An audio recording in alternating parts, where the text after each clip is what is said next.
Inclusive, nessa questão do relacionamento e do desenvolvimento, né, de habilidades e potencialidades, né, que as pessoas têm, a gente, voltando a nossa atenção um pouco para a população, né, infantil, hoje as nossas crianças, elas estão se isolando mais, elas estão se distanciando mais. Hoje já não se brinca, e nós hoje, no Brasil, nós temos o Dia do Brincar, né? Que é 28 de maio, é o Dia do Brincar. Então, o lazer, a brincadeira, né? O entrelaçamento com as pessoas, a reunião para jogar conversa fora, tá? Esse encontro que nós devemos ter para bater esse papo, a gente não tem mais. E é interessante, Carlos, que quando você faz menção disso, faz menção da perda no meio infantil, da perda das crianças, da prática do brincar e do brincar socialmente, do brincar relacionalmente. É certo que as crianças muitas vezes têm acesso a atividades lúdicas, mas estão muito associadas à tecnologia, estão muito associadas a uma diversão eletrônica que acaba distanciando ou fazendo um contato não pessoal, não presencial. E aí você diz assim, nós temos na agenda o Dia do Brincar. Esse dado da agenda, como o Dia do Brincar, 28 de maio, ou o Janeiro Branco, e cada mês que dentro da campanha de saúde você vai tendo um tema específico, nos diz que esses agendamentos parecem nos dizer que nós perdemos a naturalidade do lidar com a vida, né? A naturalidade do vivenciar a vida e vamos artificializando, nos distanciando uns dos outros, né? Hoje nós valorizamos mais essas questões da própria tecnologia, hoje muito valorizada, né? E está chegando aí a inteligência artificial, né? Uhum. Essas questões estão fazendo com que as nossas crianças hoje estão sendo adoecidas mentalmente. Uhum. E isso já começa na infância. E eu me lembro de um seminário que participei há cerca de 25 anos atrás, tá? E o secretário-geral da Organização Mundial de Saúde estava presente, foi o principal preletor na época, aqui no Rio de Janeiro, e ele dizia o seguinte, que uma velhice saudável começa na infância. E eu diria, fazendo aqui usando, né, esse termo, uma saúde mental saudável começa na infância. Então, se nós não trabalharmos hoje as crianças para que tenham uma saúde mental agora, elas vão ter uma adolescência conturbada, com grande risco de entrarem pelo caminho das drogas e vão viver uma mocidade também adoecida mentalmente. Porque tudo começa lá na infância. É interessante que a gente não está aqui negando ou sendo contrário à importância da tecnologia, sim, a importância até da inteligência artificial. Mas eu seria capaz de arriscar que uma boa inteligência artificial, se colocado diante dela, como fazer para que as crianças possam ter mais saúde mental, a inteligência artificial vai dizer assim, manda ela brincar. Ou seja, exatamente, dá naturalidade. Elas não brincam mais. E que elas criem seus brinquedos, e que elas sejam capazes de mover seus corpos, sejam capazes de lidar com o outro e de vivenciar com o outro a troca, o aprendizado na disputa do respeito, tantas e tantos valores, né? E aí isso parece nos levar para um outro ponto, Carlos, que eu queria aproveitar aqui dentro dessa questão do bem-estar mental e emocional, que é a questão do ambiente, né? E assim, dentro do Janeiro Branco se fala muito de você ter políticas preventivas e educacionais. que favoreçam a saúde mental e emocional, até como um pilar econômico. Se você tem saúde mental e emocional sendo trabalhada preventivamente, você vai gastar menos, porque você vai ter as pessoas saudáveis. Associado a isso, o ambiente também faz muita diferença. Essa questão da ambientação tem levado muita gente a se distanciar, a se tornar exclusa ou a excluir os outros, né? A gente vive alheios em condomínios, a gente vive em pequenos sítios, os quais fechamos para que o acesso seja só nosso, né? E isso tem muito a ver também com uma realidade ambiental urbana. Pensar Rio de Janeiro, no contexto que o Rio de Janeiro está, por exemplo, como uma grande metrópole e que no seu contexto urbano tem todo um aspecto de violência, todo um aspecto de aceleração, de pressa. Como lidar com isso, né? Como lidar com a precarização da qualidade de vida em realidades urbanas como a do Rio de Janeiro? Uma questão importante que eu vejo em todas essas situações envolvendo, né, não só os jovens, adolescentes, crianças, adolescentes e jovens, mas todas as idades, inclusive os idosos, né, para os quais hoje a gente não tem políticas públicas centradas no idoso, né?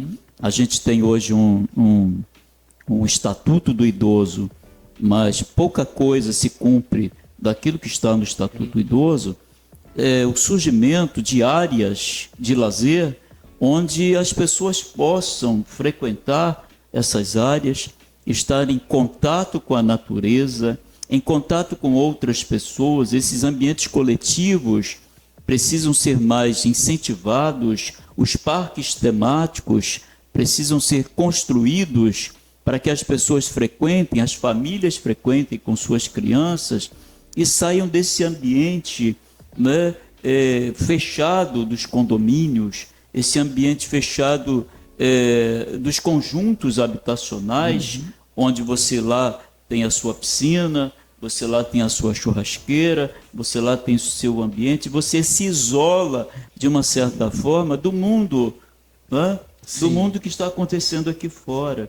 Esse isolamento, ele também adoece, porque essas crianças, ou esses adolescentes, ou esses jovens, ou essas pessoas, elas vão ter que sair em algum momento para o externo, para o mundo que está acontecendo aqui fora, tá? Isso pode gerar um impacto negativo na vida dessas pessoas que estão isoladas nesses condomínios. Sim, veja que você traz um conceito que se estende, né? É um conceito que nos leva para a ideia da cidadania ativa, em que eu penso uma sociedade, uma cidade, uma comunidade, não apenas para mim ou para me satisfazer naquilo que me é de interesse particular. Porque a compreensão restrita a isso é uma compreensão que vai ser maléfica à frente para mim. Porque se eu apenas penso na comunidade, na sociedade, na satisfação dos meus interesses, eu vou deixar de compreender que a existência ela é comunitária, a existência ela é coletiva, e o bem-estar do outro vai resultar numa promoção de bem-estar a mim também. E para isso a gente precisa exercitar o que seja comunitário. E assim, exercitar isso em movimentos pessoais ou de agregação livre de quem mora perto, de quem convive junto. Por exemplo, ser igreja talvez deva deixar de ser apenas para realizações de cultos e programas especificamente tidos como religiosos, mas precise ser também programas de convivência, precise ser também programas de integração e de geração da relação e do estar bem um com o outro e da construção de uma recuperação, de um desenvolvimento do ambiente onde se está, de uma... Isso me faz lembrar, desculpe tomar um pouquinho mais de tempo, eu quero continuar te ouvindo, mas isso me faz lembrar de um amigo, pastor, que ele disse assim, a igreja, quando eu cheguei, ela estava com o lixo tomando a calçada, porque a comunidade se acostumou a jogar lixo em frente à calçada da igreja. O seu muro estava de um jeito que distanciava a igreja da comunidade. A gente foi fazendo um movimento de limpar aquela área, a gente foi fazendo um movimento de abrir mais a visão externa em relação à igreja. Pararam de jogar lixo ali, passaram a respeitar a relação com o ambiente. Então, assim, existe esse movimento de uma cidadania ativa que constrói pela participação, pelo envolvimento, e isso traz um bem-estar, isso traz a alegria de estar bem. E também, eu creio que uma cidadania ativa que reivindica de quem tem responsabilidade. Você falou, por exemplo, dos idosos, a gente pode pensar conselho de idosos, a gente pode pensar conselho dos direitos da criança e do adolescente, a gente pode pensar conselhos diversos na área da saúde que precisam ser capazes de promover políticas, diretrizes transformadoras no ambiente em que melhoram a saúde mental, né, dos idosos, por exemplo.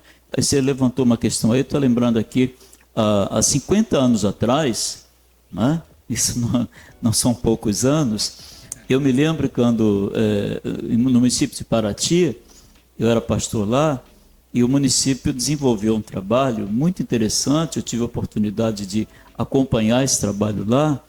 Os idosos, eles levantaram, fizeram uma estatística dos idosos do município, que viviam isolados, que não faziam nada, e o que eles fizeram? Eles juntaram duas coisas. Eles fizeram um trabalho de desenvolvimento de ações visando as adolescentes que eram grávidas, que engravidavam, né? Sem planejamento, e os idosos, esses idosos foram cadastrados e eles produziam o enxoval para aquelas adolescentes no momento em que elas ganhassem o seu bebê. Então, foi um trabalho com duas vertentes e que teve duas ações importantes. Não só habilitaram os idosos, ativaram, né, os idosos, deram responsabilidade para eles, valorizaram os idosos, como atenderam os adolescentes, as adolescentes, em duas frentes diferentes. Entendeu? E isso resulta... isso é trabalho social importante. E isso resulta para adolescente que se vê diante de uma realidade tão nova e tão indefinida, que é vir a maternidade, ter que criar alguém. Não estou só, tenho suporte.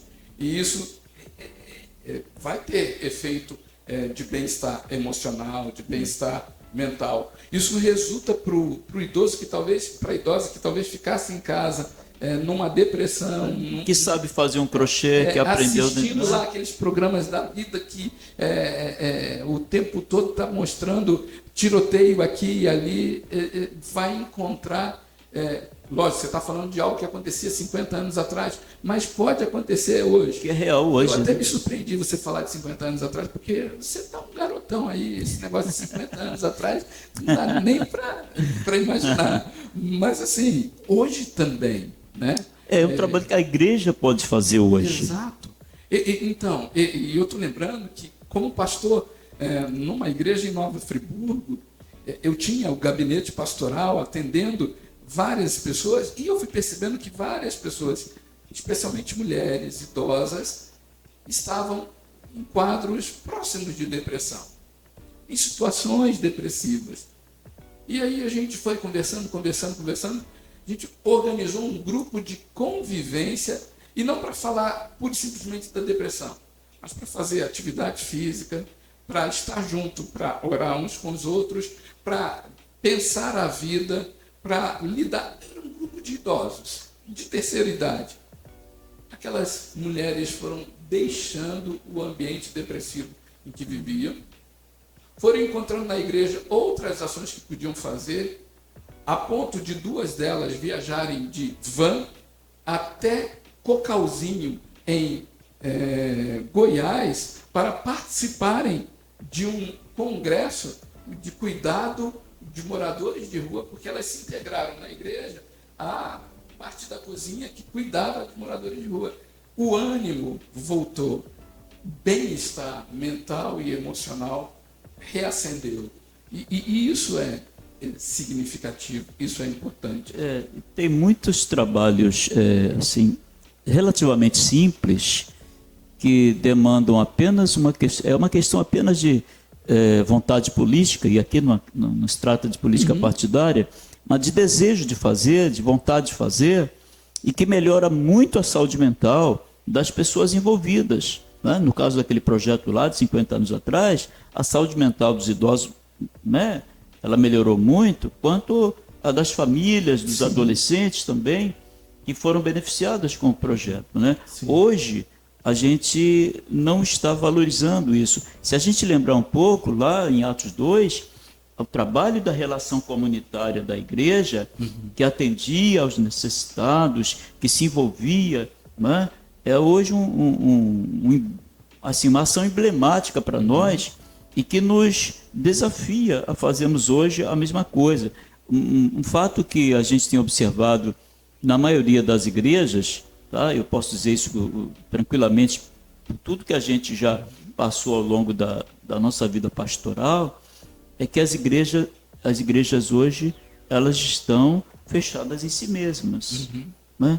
Poucas igrejas hoje, elas têm envolvimento com a comunidade, têm envolvimento com a sociedade, para desenvolver essas habilidades, desenvolver projetos sociais, né? Para trazer essas pessoas, inclusive, para a igreja, tá? De uma outra forma, uma outra maneira de evangelizar, uma outra maneira de buscar, de estender a mão, entendeu? Para melhorar a saúde mental dessas pessoas através dessas ações.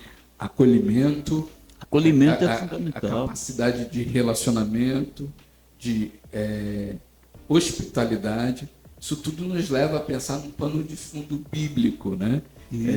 E como que nesse pano de fundo bíblico você vai encontrar aspectos que são relevantes para a condição pastoral interna, né? Para que as pessoas tenham pastoreio em sua própria vida e isso cultive saúde mental e emocional.